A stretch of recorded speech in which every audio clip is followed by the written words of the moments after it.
Hello friends. இப்போது ஒரு தமிழ் வாக்கியத்தை கொடுத்துட்டு எப்படி அதை ஆங்கிலத்தில் ட்ரான்ஸ்லேஷன் பண்ணி எழுதலாம் அப்படின்னு லெசன் பார்க்கலாம் ஃப்ரெண்ட்ஸு. ஒரு தமிழ் வாக்கியத்தை கொடுத்துட்டா அதை எப்படி இங்கிலீஷில் ட்ரான்ஸ்லேஷன் பண்ணி எழுதுறது அப்படின்னு பார்க்கலாம். அந்த வகையில் இன்றைக்கி ஒரு சென்டென்ஸ் கொடுத்துருக்கோம் பாருங்கள்.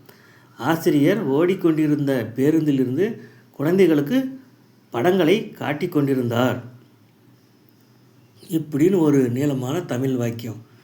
இதை இங்கிலீஷில் ட்ரான்ஸ்லேஷன் பண்ணி எழுதுறது எப்படி அப்படின்னு நல்லா உங்களுக்கு நல்லா தெளிவாக புரிகிற மாதிரி சொல்லித்தருவாங்க. சரி போகலாங்களா? அதுக்கு முன்னே நம்ம சேனலில் கொஞ்சம் சப்ஸ்கிரைப் பண்ணுங்கள் ஃப்ரெண்ட்ஸ்.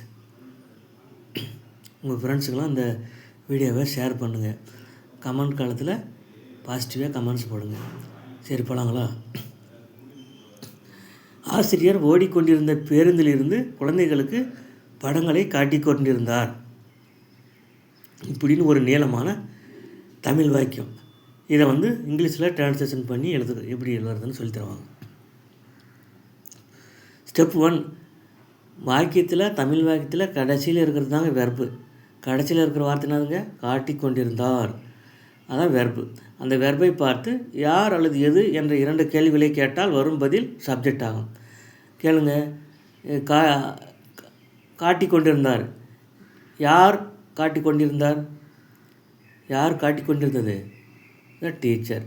சப்ஜெக்ட் எழுதிட்டீங்க. ஸ்டெப் 1. ஸ்டெப் 2. அந்த டீச்சர் என்ற சப்ஜெக்டை பார்த்து சப்ஜெக்ட் என்ன செய்கிறது, என்ன செய்கிறாய் என்று 2 கேள்விகளை கேட்கணும். அது கேள்வி கேட்டால் வர பதில் தான் வெர்பு. இந்த ஆசிரியர்ன்ற சப்ஜெக்டை பார்த்து என்ன செய்கிறாய், அதுவும் என்ன செய்தார்னு கேளுங்க. பாஸ்ட் டென்ஸ்ன்ற இருக்கிறதுல வாஸ் சோயிங் என்ன செயல், வாஸ் சோயிங்ன்ற past continuous tense. Be verb plus V O N I N G past continuous tense வெர்பாக வருது. ஸ்டெப் 3. வெர்பை பார்த்து எதை அல்லது யாரை என்ற கேள்வி கேட்டால் வரும்பதில் டைரக்ட் ஆப்ஜெக்ட் ஆகும். Was showing verb. எதை காட்டி கொண்டிருந்தார்? படங்களை. அப்போ த பிக்சர்ஸ் இதுதான் டைரக்ட் ஆப்ஜெக்ட். அப்போ சென்டென்ஸ் எப்படி வரும்? The teacher was showing the pictures என சென்டென்ஸ் வருகிறது. அடுத்த ஸ்டெப் 4.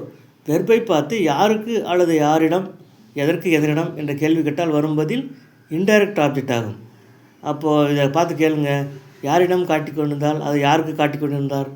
டு த சில்ட்ரன் குழந்தைகளுக்கு. யாருக்கு காட்டி கொண்டிருந்தார்? டு த சில்ட்ரன் குழந்தைகளுக்கு. அப்போ அது டு த சில்ட்ரன்றது இன்டைரக்ட் ஆப்ஜெக்ட். அப்போ அதை சேர்த்து எழுதுங்க. வாக்கியம் எப்படி வரும்? The children was showing the pictures to the children என சென்டென்ஸ் வருகிறது. ஸ்டெப் 4. வெர்பை பார்த்து எங்கிருந்து எங்கே என்ற கேள்விகளை கேட்டால் வரும்பதில் அட்ஜென்ட் ஆகும். அப்போ வெர்பை பார்த்து எங்கிருந்து காட்டி கொண்டிருந்தார்? அது எங்கே காட்டி கொண்டிருந்தார்? ஓடிக்கொண்டிருந்த பஸ்ஸில் இருந்து. அப்போ பிறந்த ரன்னிங் பஸ்ன்றது அர்ஜென்ட்டு. வெர்பை பார்த்து எங்கிருந்து காட்டி கொண்டிருந்தார்? ஓடிக்கொண்டிருந்த பஸ்ஸில் இருந்து. அப்போ பிறந்த ரன்னிங் பஸ்ன்றது அர்ஜென்ட்டு. அப்போ இந்த அர்ஜென்ட்டை நீங்கள் வாக்கியத்தில் கடைசியில் எழுதுறீங்க. அப்போ ஃபைனலாக எப்படி வருங்க? இந்த ட்ரான்ஸ்லேஷன் பண்ணி தமிழ் சென்டென்ஸ் ஆங்கிலத்தில் எப்படி வருங்க ஃபைனலாக?